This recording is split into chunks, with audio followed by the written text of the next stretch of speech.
আপনারা অনেকে অর্ডার পাচ্ছেন না। দেখেন আমার এই ক্লায়েন্টের টোটাল অর্ডার 4562টা এবং তার লাস্ট 12 মিনিট আগে একটা অর্ডার পড়েছে, 29 মিনিট আগে, 33 মিনিট আগে, 41 মিনিট আগে, 52 মিনিট আগে। অর্থাৎ তার ঘন্টায় মোটামুটি 4 থেকে 5টা অর্ডার পড়তেছে। যদি আমি এখান থেকে রিলোড দেই তো দেখতে পাবেন এখানে সব কিছু ঠিকঠাকই থাকবে। হ্যাঁ, সব কিছু ঠিকঠাক রয়েছে এবং এখান থেকে প্রোডাক্টের প্রাইস যদি দেখাই, দেখেন এখানে 899 টাকা, 960 টাকা, 960 টাকা, অর্থাৎ এখানে মাল্টিপল প্রোডাক্ট রয়েছে। অর্থাৎ এটা একটা ই কমার্স ওয়েবসাইটের ড্যাশবোর্ড। আমি এখান থেকে যদি দেখাই আপনাদেরকে কোথায় থেকে অর্ডারগুলো পড়তেছে, তো দেখতে পাচ্ছেন এখানে ফেসবুক থেকে অর্ডারগুলো পড়তেছে কন্টিনিউয়াসলি।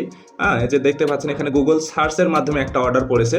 তো যারা ওয়েবসাইটে টুকটাক এসিও করেন, হ্যাঁ এসিও করে রাখবেন। দেখা গেছে যে দিনে যদি 2-3টা যদি অর্গানিকভাবে এরকমভাবে অর্ডার পড়ে তাহলে তো আসলে খুবই ভালো একটা বিষয়। তো এখানে দেখতে পাচ্ছেন অসংখ্য অর্ডার ভাই, মানে আপনারা এখান থেকে ভাই গুণে শেষ করতে পারবেন না। যদি আপনি নিয়ম মতো কাজ করেন তাহলে কিন্তু আপনার এরকম একটা রেজাল্ট আসবে। আর তাছাড়া যদি আপনি বিজনেস করতেছেন অথচ আপনি কোনো নিয়ম মানতেছেন না, কোনো কিছু করতেছেন না, তাহলে কিন্তু হবে না। তো আপনি যদি এরকম একটা আপনার বিজনেসের সেলস গ্রোথ পেতে চান, হ্যাঁ, তাহলে আমাকে অবশ্যই ইনবক্স করতে পারেন। আপনার সাথে ইনবক্সে কথা হচ্ছে।